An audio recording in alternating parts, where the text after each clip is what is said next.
우리가 함께 나눌 말씀은 출애굽기 6장 28절에서 7장 13절까지 말씀입니다.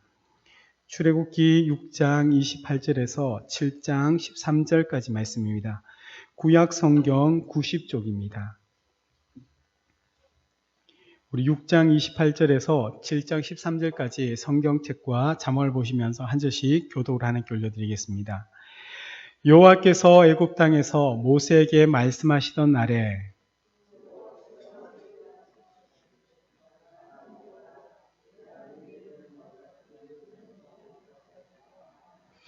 모세가 여호와 앞에서 아뢰되 나는 입이 둔한 자이오니 바로가 어찌 나의 말을 들으리이까.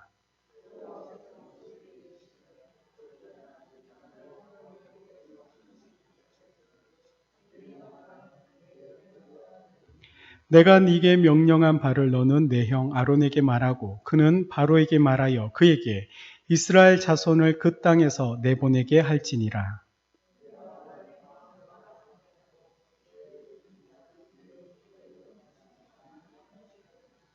바로가 너희의 말을 듣지 아니할 터인즉 내가 내 손을 애굽에 뻗쳐 여러 큰 심판을 내리고 내 군대 내 백성 이스라엘 자손을 그 땅에서 인도하여 낼지라.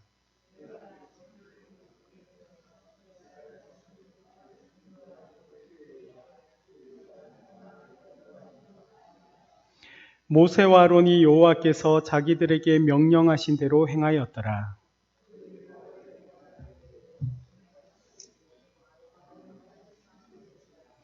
여호와께서 모세와 아론에게 말씀하여 이르시되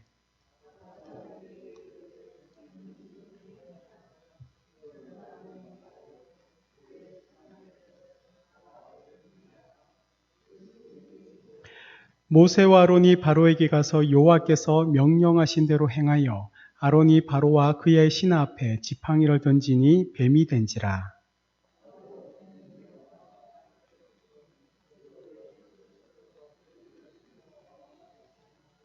우리 두 절 말씀 함께 읽겠습니다. 각 사람이 지팡이를 던짐에 뱀이 되었으나 아론의 지팡이가 그들의 지팡이를 삼키니라.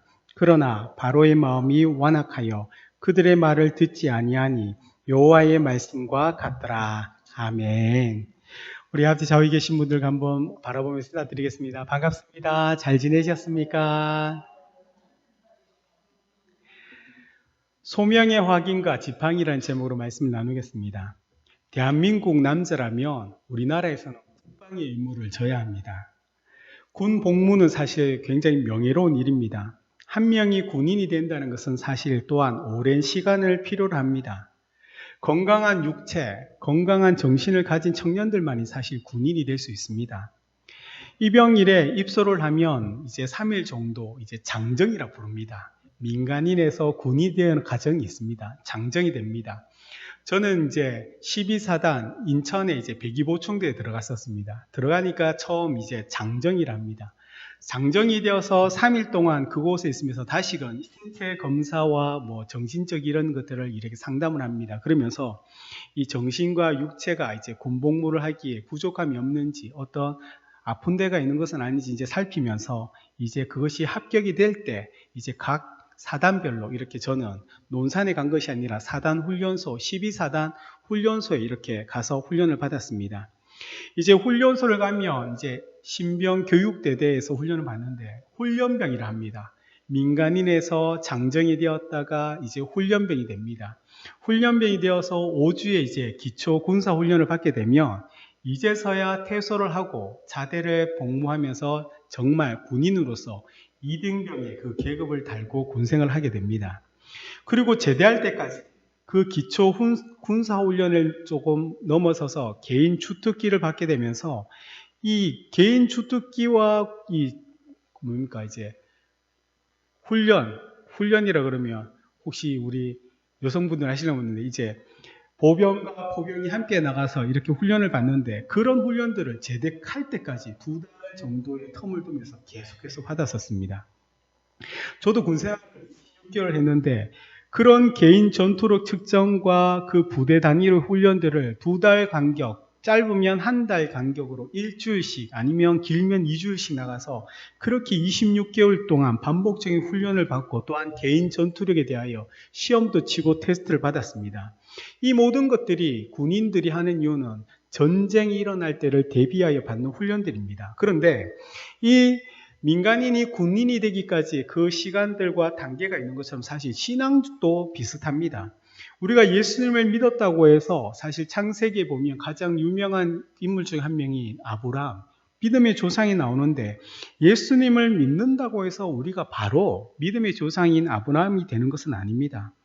아브라함도 연약함을 가진 것처럼 또한 저와 여러분들도 마찬가지 않습니까? 믿음 생활하면서 때로는 실수도 하고 반복도 하고 죄도 짓습니다.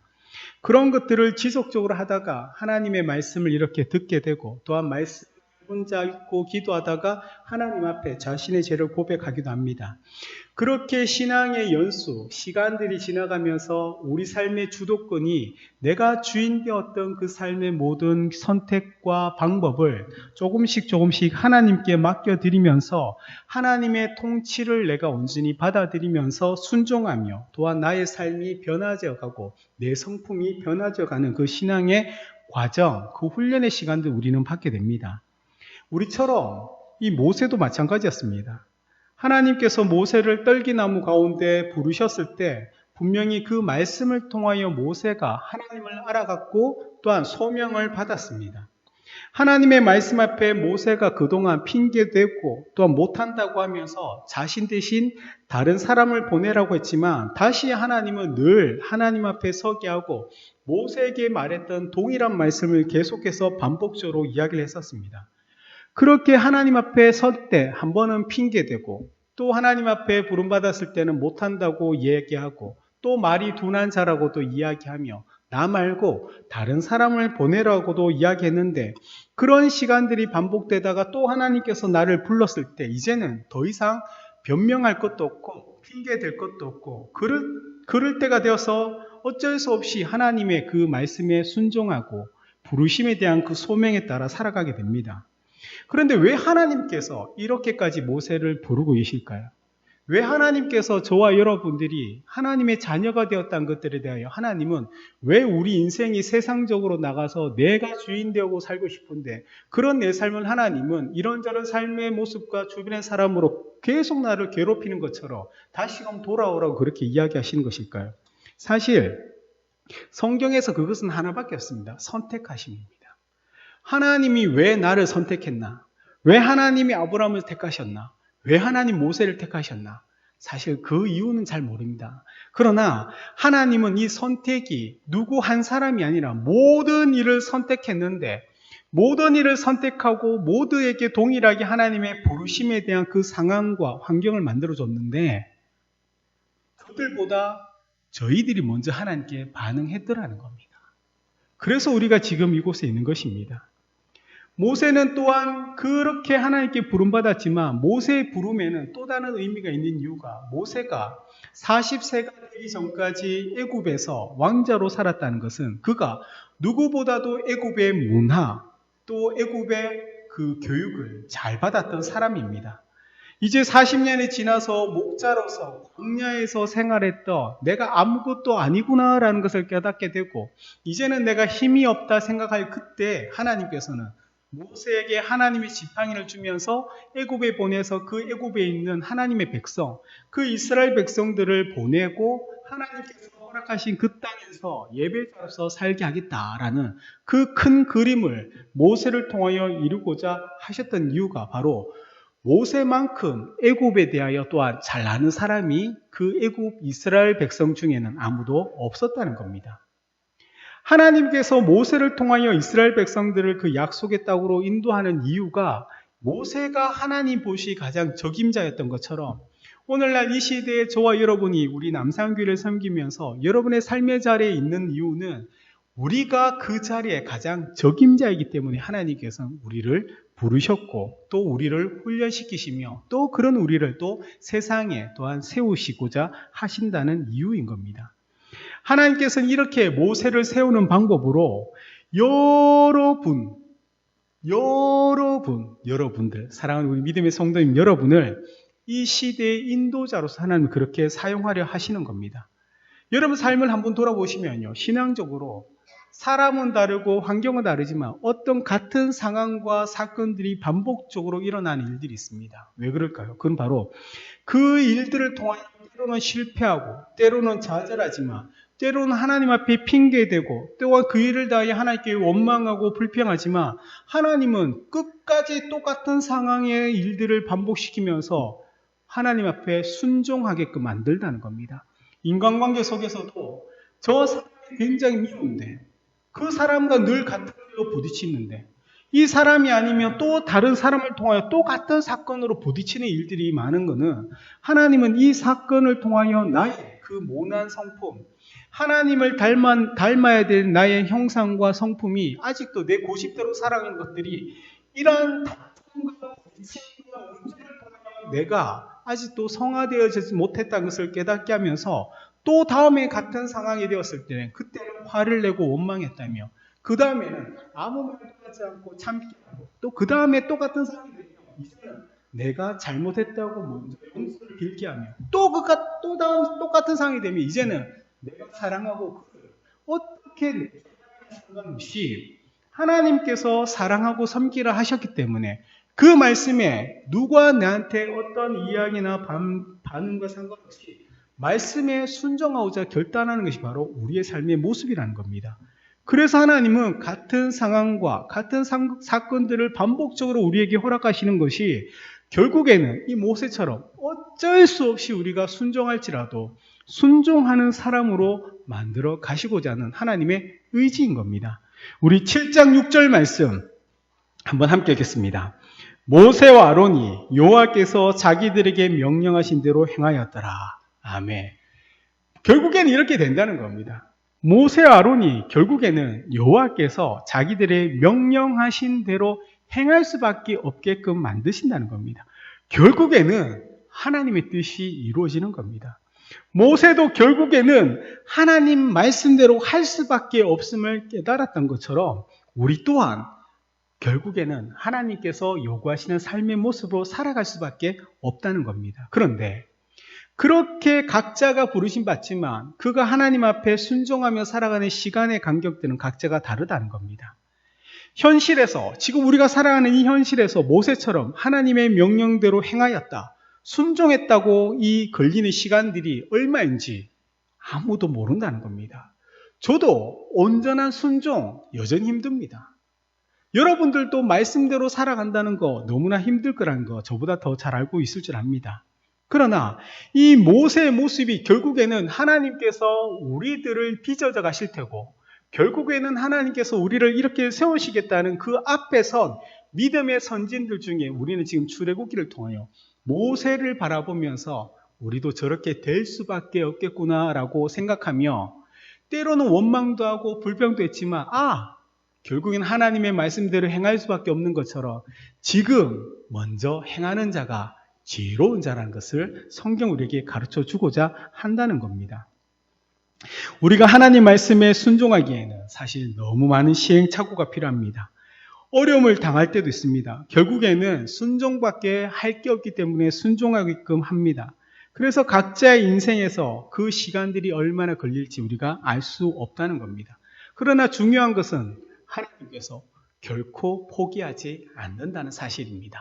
사랑하는 하나님께서 사랑하는 여러분들의 삶을 결코 포기하지 않습니다. 그 하나님께서 포기하지 않는 것은 우리가 이 땅에서 많은 풍요로움을 누리고 모든 것이 잘 진행된 그런 것이 절대 아닙니다.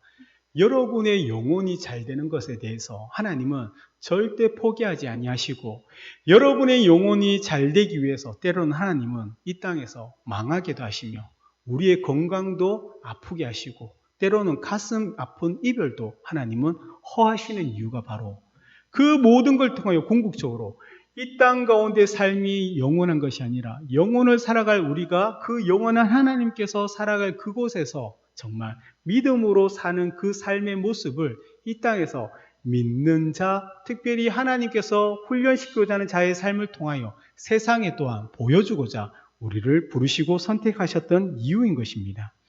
이 모세는 어떻습니까? 결국 순종하지 않습니까? 그 순종하는 모세에게 하나님께서는 그 전에 그에게 소명의 부르심에 대하여 재확인을 하면서 또한 모세가 말이 둔하다는 것에 대하여 또 말씀해 주신다는 겁니다. 7장 1절 2절 말씀 우리 한번 함께 읽겠습니다. 여호와께서 모세에게 이르시되 볼지어다 내가 너를 바로에게 신같이 되게 하였은즉 내 형 아론은 내 대언자가 되리니 내가 내게 명령한 바를 너는 내 형 아론에게 말하고 그는 바로에게 말하여 그에게 이스라엘 자손을 그 땅에서 내보내게 할지니라. 아멘.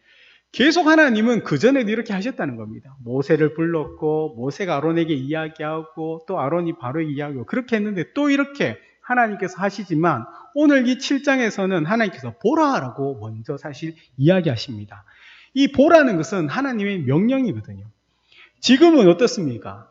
바로가 모세를 보기에는 어떻게 보겠습니까? 이 애굽의 왕이 이 모세를 보기에는 어때서 우습게 보는 거죠. 예? 별것도 아닌 게 와가지고 예? 내가 왜 네 말을 들어야 되는 것처럼 우습게 보고 있는 겁니다. 그런데 하나님께서 이 바로가 모세를 우습게 보고 있는데 뭐라고 말씀합니까? 그 바로가 너를 이제 신과 같이 너를 두려워하게 될 것이다. 하나님께 그렇게 약속하는 겁니다. 이 바로가 모세를 두렵게 하는 이유가 어디에 있습니까? 이제 이후에 나오는 이 열재앙을 통하여 이 바로가 모세가 일으키는 그 일을 통하여 신과 같이 모세를 두려워하게 되는 겁니다. 그리고 모세가 말이 둔하다고 했는데 하나님은 그 둔하다고 하는 모세에게 혼자 그 일을 감당하는 것이 아니라 동력자로서 아론을 세워주셨던 겁니다. 하나님께서는 이 땅에 하나님의 교회와 하나님의 일들을 할 때 절대 혼자 그 일을 하라고 말씀하지 않습니다.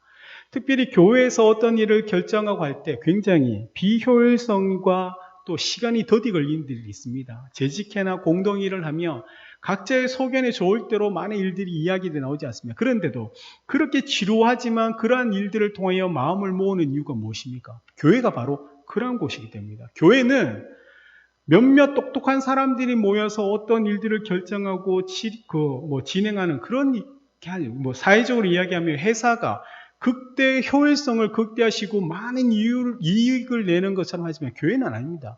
교회는 회의를 할 때 100명이 선교사님에게 얼마를 파송하는데 회의를 하며 선교사님한테 100만을 주자, 그 100만을 쪼개서 10명을 주자 그런 얘기를 합니다. 근데 재직회를 하다 보면 시간이 더디 갑니다. 그래서 점심 먹을 시간 되었습니다. 그러면 어떻게 합니까? 의장 점심 먹고 합시다. 그래서 짜장면을 다 시켜 먹습니다. 100명을. 그러면 5,000원이면 얼마가 됩니까? 돈이 많이 들지 않습니까? 그러면 또 누가 얘기합니다. 그 돈을 아껴서 또 선교하자고 합니다. 그런데 그렇게 하지 않습니다. 왜요? 결국에는 하나님 일은 몸된 공동체 전체가 더디게 갈지라도 한 마음을 모아서 한 걸음을 정확하게 나가는 것이 더 중요하기 때문에 5,000원씩 100명이 짜장을 먹어도 저녁 만원짜리 불고기를 먹어도 그렇게 일을 하면서 아니면 한 명을 주든지 그건 하나님이 하실 일이고 하나님의 교회는 그렇게 일을 만들어가며 진행한다는 것이 바로 성경이 우리에게 가르쳐주고자 하는 이야기입니다. 그것이 바로 여러분 주변에 있는 동력자가 함께 있는 이유인 겁니다. 그래서 내가 아프면 몸이 전체가 아픈 것처럼 아픔이 나의 아픔으로 받아들이지 않는 자는요. 이 공동체, 예수 그리스도가 머리가 되어서 그분이 만든 이 공동체, 교회라는 이 유기적이고 생명이 있는 공동체의 의미를 잘 모른다는 겁니다.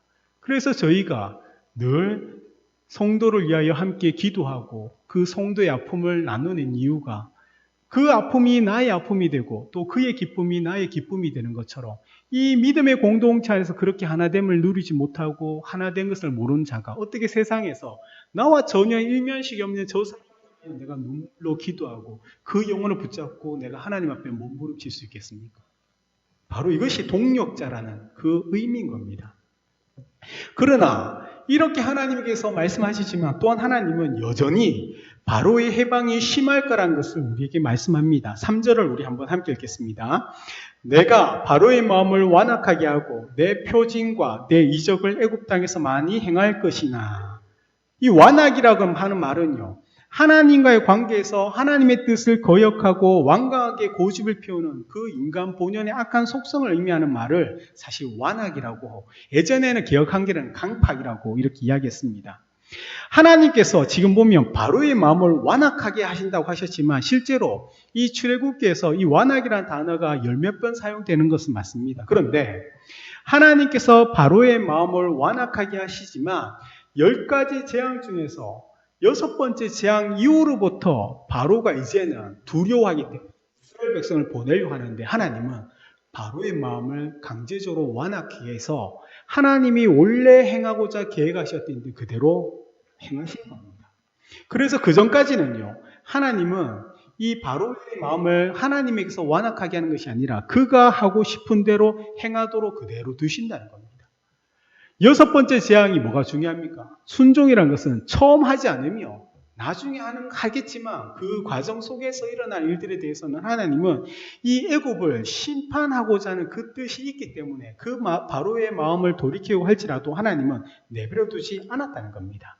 그래서 이 애굽에 임할 10가지 재앙이 바로 하나님의 표징이라고 오늘 이 출애굽기에서 우리에게 이야기하는 겁니다. 표징을 통하여 바로뿐만 아니라 애굽의 온 백성 또한 이스라엘 백성들이 하나님을 알게 될 것입니다. 그러나 이 이스라엘 백성들은요, 하나님의 표징을 어떻게 알게 됩니까? 광야에서 하나님께서 목마를 때 물을 주시고 먹을 것이 없을 때 만나와 메추라기 주시고 또 너무 추울 때는 불기둥으로, 너무 더울 때는 구름 기둥으로 표징을 통하여 하나님은 이스라엘 백성들에게는 하나님이 어떤 분인지를 알게 하셨다며 하나님을 적대하는 이 완악한 자들에게는 하나님은 이 10가지 심판, 재앙을 통하여 하나님이 누구인지를 알게 한다는 겁니다. 적에게는 재앙과 징계와 심판을 통하여 하나님을 두려운 자로서 하나님을 따르게 하지만 하나님의 백성인 저와 여러분들, 이스라엘 백성은 어떻게 합니까? 보호하심과 안정케 하심과 그의 모든 필요한 것들을 채우시고 부모의 마음으로 자녀를 돌보심으로 그 자녀들을 하나님은 누구신지를 표징으로 우리에게 보여주시는 겁니다. 우리 4절 5절 말씀도 우리 한번 함께 읽겠습니다. 바로가 너희의 말을 듣지 아니할 터인지요 내가 내 손을 애굽에 뻗쳐 여러 큰 심판을 내리고 내 군대 내 백성 이스라엘 자손을 그 땅에서 인도하여 낼지라 내가 내 손을 애굽 위에 펴서 이스라엘 자손을 그 땅에서 인도하여 낼 때에야 애굽 사람이 나를 여호와인 줄 알리라 하시매. 아멘. 결국은 여호와인 줄을 알게끔 하시면서 하나님께서 정말 그 이스라엘 백성들을 애굽에서 보내시고 그 약속의 땅으로 보내고자 하는 그 목적이 있더라는 겁니다. 이 하나님의 손이 바로 저와 여러분과 함께 있음을 꼭 믿으시길 바랍니다.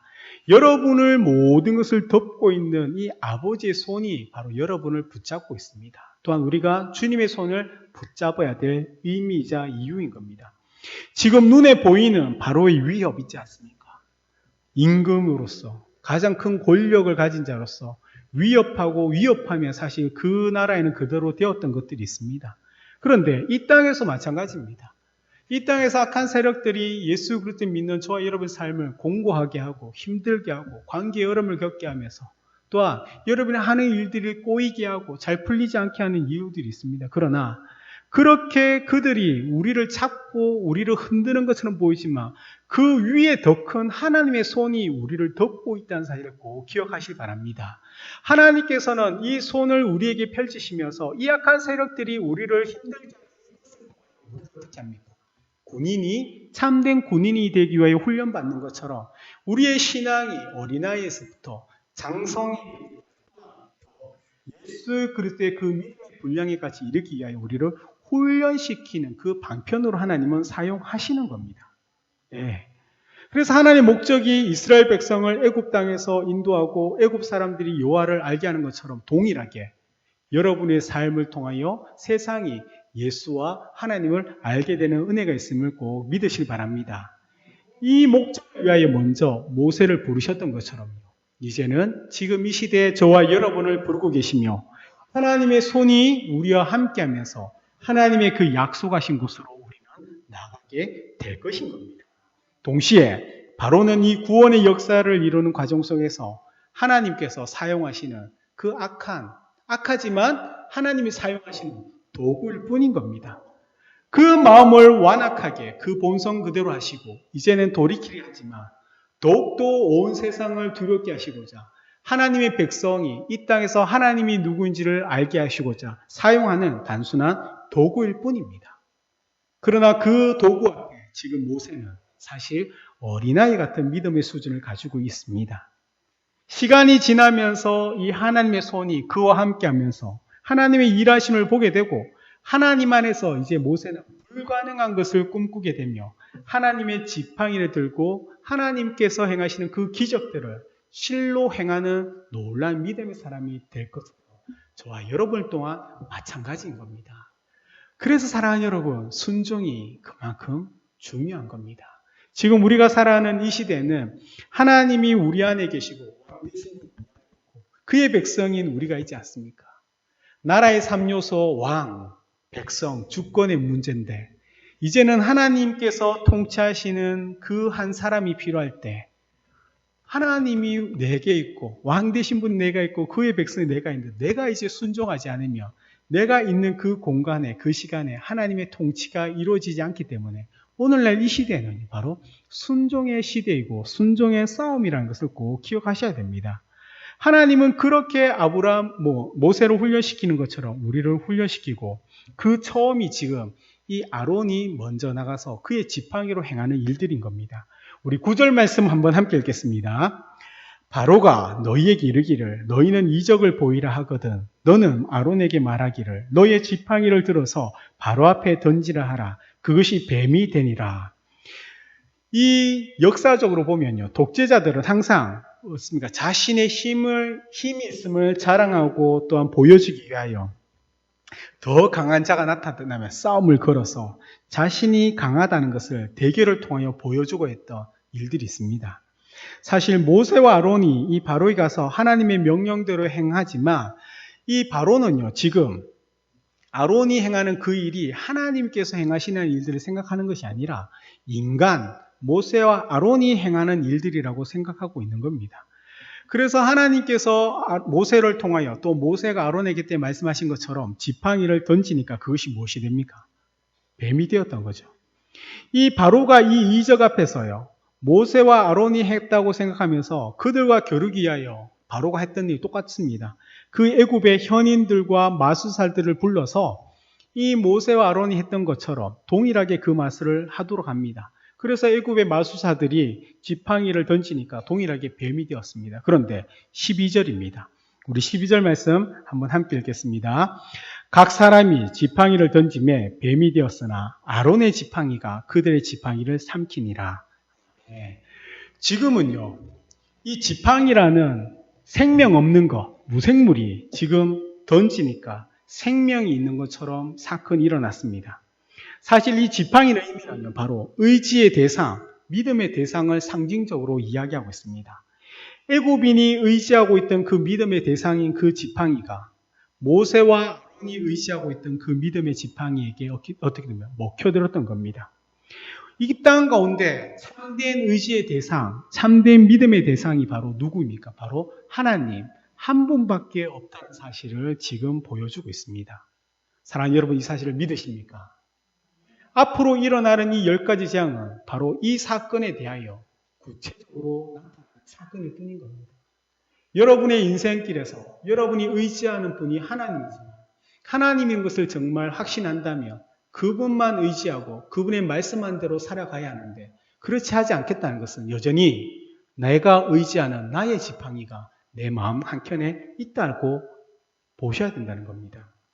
우리 하나님께서는요, 이 세상에 우리를 보내시고 이 땅 가운데 큰 재앙을 통하여 하나님은 내 군대, 내 백성을 인도하실 거라고 말씀하셨습니다.